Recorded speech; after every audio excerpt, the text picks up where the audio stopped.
En esta ocasión nos acompaña al otro lado de la línea el economista Alberto Acosta Burneo. Le agradecemos la gentileza de recibir esta llamada. Muy buenas tardes. Muy buenas tardes, un gusto estar con ustedes.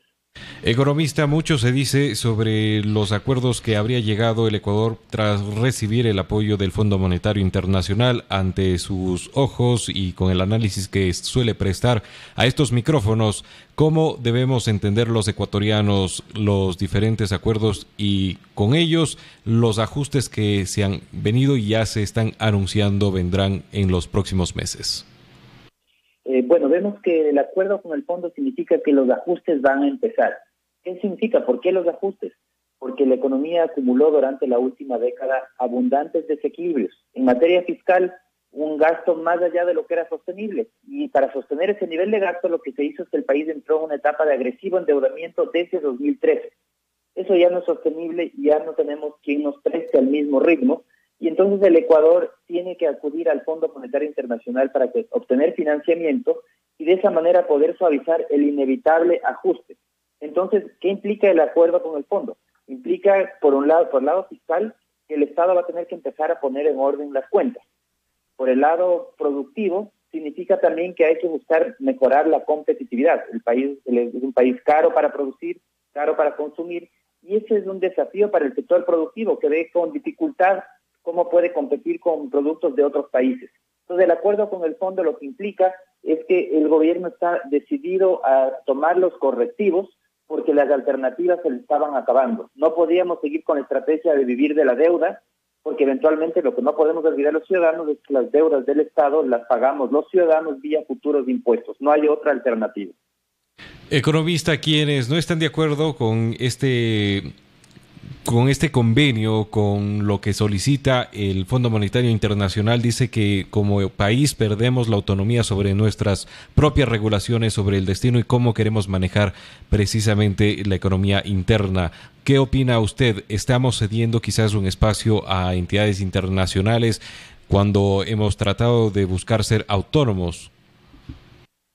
No es así. Aquí lo que hay que estar muy claro es que las opciones para el Ecuador son cada vez más reducidas. Es como que diga una persona que tiene el vicio de jugar, de apostar mucho y que de repente ya se queda sin dinero y que acuse a algún prestamista que le dice yo te presto pero tú deja el vicio, dice te acuso que tú me estás quitando mi autonomía. Lamentablemente el Ecuador estaba en una senda insostenible, en una senda de excesivo gasto para los ingresos que tenía. Y eso no podía continuar porque estábamos viviendo del tarjeteo, de la voluntad internacional de seguirnos prestando plata. Eso era algo que nadie puede, ni los ciudadanos podemos vivir de la tarjeta de crédito, el Estado tampoco puede vivir del endeudamiento indefinidamente, y en este momento nos toca tomar los correctivos, que hay que estar muy claros. Estos correctivos los hubiésemos tomado con fondo monetario o sin fondo monetario. ¿Cuál es la ventaja del acuerdo con el fondo? Que nos da financiamiento para suavizar ese aterrizaje.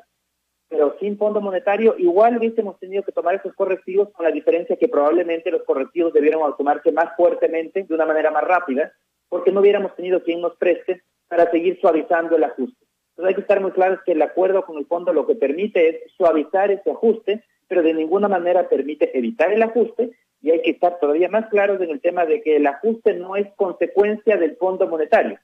Todo lo contrario, el ajuste se produce por los excesos vividos durante la bonanza. Quien gasta demasiado en la bonanza, quien es irresponsable en la bonanza, le viene después la época de las vacas flacas y tiene que pagar todas las cuentas. Igual que ese padre de familia que es muy gastador, eventualmente le llegan todas las cuentas del endeudamiento y ahí tiene que comenzar a pagar todo eso ajustándose el cinturón. Lo mismo le sucede al Ecuador. ¿Cuáles son las expectativas que tendríamos nosotros los ecuatorianos respecto de la mirada internacional? Esto, el acuerdo con el Fondo Monetario Internacional ayudaría, por ejemplo, al riesgo país. ¿En cuáles serían los beneficios directos en el nivel internacional? Definitivamente el acuerdo con el fondo ya ha hecho que caiga el riesgo país. ¿Y por qué es importante esto? Porque reduce la tasa y el costo del endeudamiento internacional. Entonces, eso es positivo, porque el acuerdo con el fondo lo que implica es que el gobierno está comprometiéndose a poner en orden la casa, que no va a seguir con una política irresponsable de gastar más de lo que tiene, sino que quiere poner en orden. Pero hay que estar muy claros y no hay que engañarnos. El ajuste es un proceso doloroso. Doloroso por el lado fiscal, por el lado político, por el lado económico. el ajuste implica gastar menos. Y todos sabemos que cuando el Estado comienza a gastar menos, alguien tiene que pagar los platos rotos. Y esos son las personas que van a perder su empleo. En el sector público va a haber una contracción de empleo. Las empresas que antes vendían bienes y servicios al Estado van a vender menos. El tema de los subsidios, focalización de subsidios, significa que va a haber menos dinero en manos de los ciudadanos. Lamentablemente, el ajuste siempre es un proceso doloroso. Uno tiene que tratar de evitar el ajuste a toda costa, pero para evitar el ajuste hay que pensar en la época de bonanza, ser mucho más precavidos y decir, me voy a tener una política precavida durante la bonanza porque yo no quiero que cuando llegue la época de las vacas flacas no tenga recursos y me vaya mal. Es tarde. Durante la bonanza la política fue muy poco responsable y en este momento nos toca pagar los platos rotos del ajuste. ¿El actual gobierno tiene el capital político suficiente para recurrir a ese ajuste que venimos conversando con usted? Usted menciona un tema extremadamente importante. El gobierno tiene un capital político muy bajo, extremadamente bajo, y en este momento va a tener que tomar medidas que no son populares, porque sí es muy bonito siempre incrementar subsidios y regalar beneficios cuando estamos en una petrobonanza, pero cuando se acaba la plata, ahí sí pasar las cuentas nadie quiere, a nadie le gusta.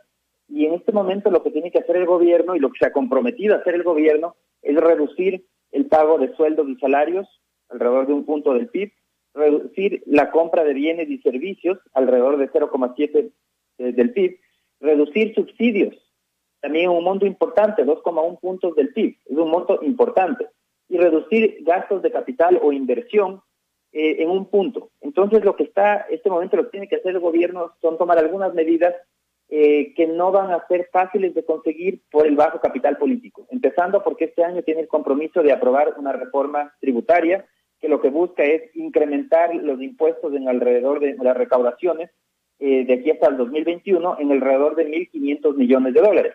Y para el próximo año tiene el compromiso de hacer una reforma laboral que le otorgue más flexibilidad al mercado. Todas estas reformas requieren de apoyo político de otras bancadas. Y ahí está el gran desafío del ajuste y el riesgo de que no se cumpla con los acuerdos del fondo. Si no cumplimos con los acuerdos con el fondo, deja de fluir esos capitales y el país podría entrar en una situación de iliquidez mucho más complicada. El día de ayer, el ministro de Economía y Finanzas, Richard Martínez, habló de la posibilidad de que se elimine el impuesto de salida de capitales o el ISD que bordea el 5%. ¿Usted ve como un hecho positivo? ¿Debemos esto mirarlo con optimismo o debe existir una preocupación porque ese es dinero que supuestamente fortalece la dolarización ecuatoriana? Bueno, el pensar que tenemos que restringir la salida de divisas porque si no se cae la dolarización es el más grande cuento que tenemos en la historia del Ecuador. Es falso. La dolarización no necesita que controlemos la salida de divisas. No importa la cantidad de dólares y de dinero que existe en una economía, igual puede funcionar esta economía sin ningún problema. Lo que se ajustan son los precios. Cuando hay menos billetes, los precios caen. Cuando hay más billetes, los precios suben. Así que esa es una falacia, un problema de desconocimiento económico muy grande que nos vendió como que fuera una verdad. Ahora, ¿por qué el ministro menciona esta posibilidad de desmontar el ISD? Porque este es un impuesto altamente distorsivo. Todo lo que compramos en el Ecuador, los ciudadanos, tiene un recargo de 5%. Todo cuesta 5% más debido a este impuesto. Y estamos frente a un problema de un país caro. Entonces, este tipo de impuestos que encarecen el pantalón que compramos, la camiseta, cualquier cosa que compremos, todo tiene un recargo del 5% debido a este impuesto.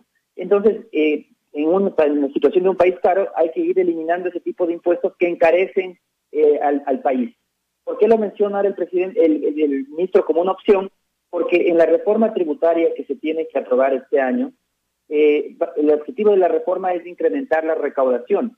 Y difícilmente en la Asamblea los distintos grupos que están ahí políticos van a aprobar un incremento de impuestos porque eso implica jugarse su capital político. Y hay que estar claros también, estos grupos políticos ya están ya con miras en las elecciones presidenciales próximas.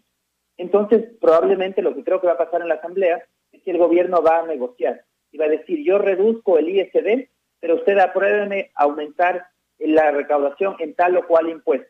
Ya nos ha dicho que sobre todo quiere trabajar sobre el tema de impuesto a la renta, reduciendo exenciones que actualmente se pueden hacer en las declaraciones de impuestos a la renta. Pero hay que estar claro que al final del día el efecto neto de la reforma tributaria tiene que ser un incremento en las recaudaciones de alrededor de 1.500 millones de dólares. Entonces, probablemente se negocie con impuestos como el ISD, pero al final del día el efecto neto va a tener que ser incremento en recaudaciones, porque el gobierno quiere financiar, sacando del dinero de los ciudadanos, financiar este exceso de gasto que tenemos en este momento. A esta hora del mediodía conversamos con el economista Alberto Acosta a través de la vía telefónica. Finalmente, economista, agradeciendo su tiempo. ¿Los ajustes requeridos por el FMI fortalecería la dolarización? La dolarización se fortalece limitando el poder destructivo que tiene el Banco Central. Y dentro del acuerdo con el Fondo Monetario se está pidiendo mayor autonomía del Banco Central, y además al momento que el fisco comienza a generar superávit, ese dinero va a poder regresar al Banco Central y de esa manera se va a poder restablecer las reservas bancarias, porque actualmente el Banco Central utilizó el dinero de los bancos para prestarle al gobierno. Eso es lo que sucedió hace algunos años y eso es lo que se debe ir corrigiendo gradualmente. Entonces, definitivamente, el poner en orden las finanzas públicas es lo único que elimina el riesgo o reduce el riesgo para la dolarización. La dolarización no tiene riesgos por el lado de las importaciones, eso no es un riesgo para la dolarización. El riesgo es un gobierno que gasta demasiado y que el día de mañana se vea tentado a emitir una nueva moneda para poder imprimir libremente y pagar sus cuentas excesivas. Ese es el riesgo de la dolarización y un acuerdo con el fondo implica poner en orden las finanzas públicas. En otras palabras, sí reduce el riesgo que tiene la dolarización de que el gobierno el día de mañana, o cualquier otro gobierno, se vea tentado a querer sustituir el dólar por otra moneda para poder seguir gastando libremente. Muchísimas gracias, economista Acosta, por su tiempo y desde luego el análisis que nos ha brindado en la hora clave. Muchísimas gracias, siempre es un gusto. Continuamos informando luego de esta breve pausa. Usted nos escucha a través de la frecuencia 90.1 FM.